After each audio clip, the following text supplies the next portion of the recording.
반갑습니다. 10월 11일 월요일 큐티 스케치 시간입니다. 오늘 본문은 욥기 6장 1절로 13절 말씀입니다.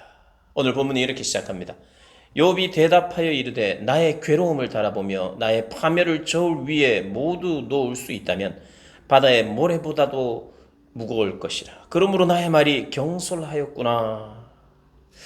이제 오늘 본문은 이제 엘리바스가 이야기한 그 이야기에 대한 답변으로 욥이 대답합니다. 오늘 이렇게 이야기하죠. 나의 괴로움을 달아보며 나의 파멸을 저울 위에 모두 놓을 수만 있다면 나의 괴로움이 바다의 모래보다 무거울 것이. 나의 이 괴로움을 어떻게 다 표현할 수 있겠느냐. 내가 그런 괴로움 때문에 내 말이 혹시 거칠었는지는 모르겠다 라고 이야기를 합니다. 그런데 그럼에도 불구하고 당신의 이야기를 듣고 나의 잘못을 깨달았거나 나의 입장을 다시 한번 바꾸거나 이러지 않습니다. 욥은 이렇게 이야기해요. 이것이 나의 죄 때문에 가진 것이 아니라고 이야기합니다. 이것은 나의 죄의 결과가 아니라 하나님의 공격이라고 이야기합니다. 이렇게 이야기하죠. 4절에 전능자의 화살이 내게 박힘에 나의 영이 그 독을 마셨나니 하나님의 두려움이 나를 엄습하여 치는구나. 고통의 원인이 나의 문제 때문이 아니라 하나님의 공격이란. 여러분, 이 화살은요, 하나님의 공격을 상징하는 거예요. 비유적으로 그렇게 사용됩니다. 구약에서, 선지서에나 시편에서나 어떻게 하나님의 집중적인 공격을 화살로 비유해요. 그래서 지금 이 욥은 전능자의 화살이 나에게 박힌다는 것은 하나님이 나를 공격하고 계십니다. 지금 다른 이유가 없고요, 하나님이 이유입니다 라고 이야기하는 거예요. 그래서 내가 분노와 원망을 이야기한 것이 아니라 나의 안타까움과 나의 괴로움을 이야기한 것입니다 라고 이야기를 해요. 그러면서 5절, 6절에 이렇게 이야기합니다. 특별히 5절에 이렇게 이야기합니다. 들나귀가 풀이 있으면 어찌 울겠으며 소가 꼴이 있으면 어찌 울겠느냐. 아쉬움이 있고 먹을 것이 없을 때 우는 거예요. 우는 게 마땅하지 않느냐. 그리고 또 이야기합니다. 싱거운 것이 소금 없이 먹히겠으며 닭의 알 흰자위가 맛이 있겠느냐. 소금 없이 어떻게 음식을 먹겠고 닭의 알 흰자위를 어떻게 맛있게 먹겠느냐. 노란자가 맛있다는 거죠. 물론 요즘 단백질 흰자만 먹는 사람도 있지만 노란자 그리고 소금이 있어야 먹히잖아. 그러면서 내 마음이 이런 것들을 만지기도 싫어하는 꺼리는 음식물 같습니다. 이게 무슨 말이냐면 이렇게 엘리바스에게 이런 이야기를 합니다.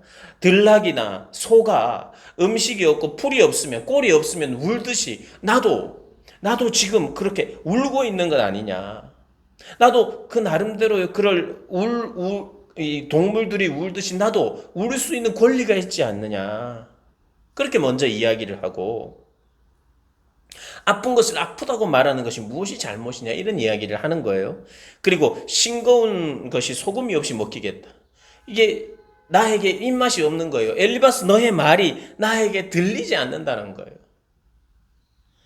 그러니까 나는 이 너의 말을 만지기도 싫고 싫다. 거리끼는 음식물 같다. 이런 이야기를 합니다. 그러니까 너의 소리가 나에게 들리지 않는다는 거예요. 또 듣기 싫다고 간접적으로 이야기하는 것입니다. 그러면서 8절 9절에 나의 간구를 누가 들어줄 것이며 나의 소원을 하나님이 허락하시랴. 이는 곧 나를 멸하시기를 기뻐하사 하나님이 그의 손을 들어 나를 끊어버리실 것이다. 오히려 나는 지금 죽는 것이 더 낫고 죽음을 기다릴 뿐이다. 너무 괴롭고 힘들다는 거예요.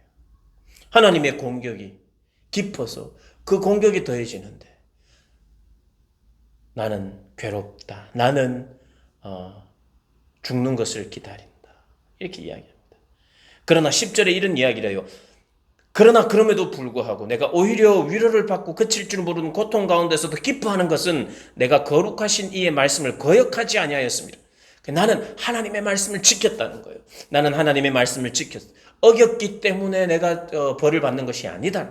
나는 하나님의 말씀을 지켰고 하나님은 나를 공격하셨고 나는 그래서 그 공격을 받고 죽기를 기다릴 뿐이라고 계속해서 이야기를 해요.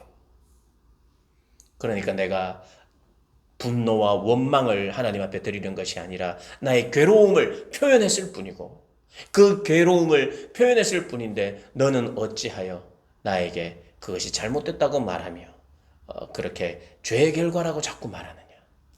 이것은 죄의 결과고 죄의 문제가 아니라 하나님의 공격인데 왜 그렇게 이야기하느냐라고 반문을 하고, 그리고 나는 지금 구원을 기다리는 것이 아니다. 오히려 지금 하나님이 죽이기로 작정하신 것 같으니 나는 죽음을 기다릴 수밖에 없다. 이렇게 이야기합니다. 욥이 구원받기 싫다는 게 아니에요. 하나님의 구원이 필요 없습니다가 아니라 자기의 모습을 솔직하게 지금 표현하고 있는 것입니다.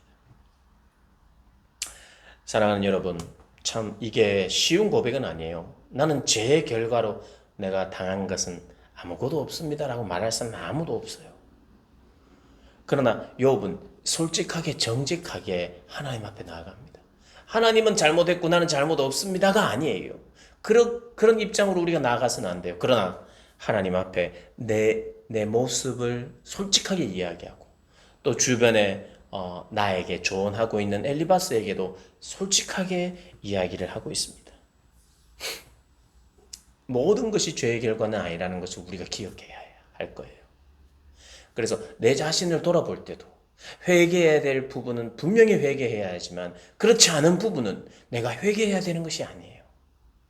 오히려 하나님의 더 큰 뜻을 내가 바라보면서 하나님의 선한 손길이 어떻게 선을 이루어 가시는지를 기대해야 되죠. 기대하면서 또 자신을 철저히 돌아보면서 회개하면서, 그리고 회개할 문제가 아닌 것에 대해서는 하나님을 신뢰하면서 나아가는 그런 것이 필요한 우리다. 여러분 그렇게 인식하시고 오늘 본문을 또 한 번 더 묵상하시면서 또 하나님과 깊은 교제를 하시기를 주님의 이름으로 축복합니다.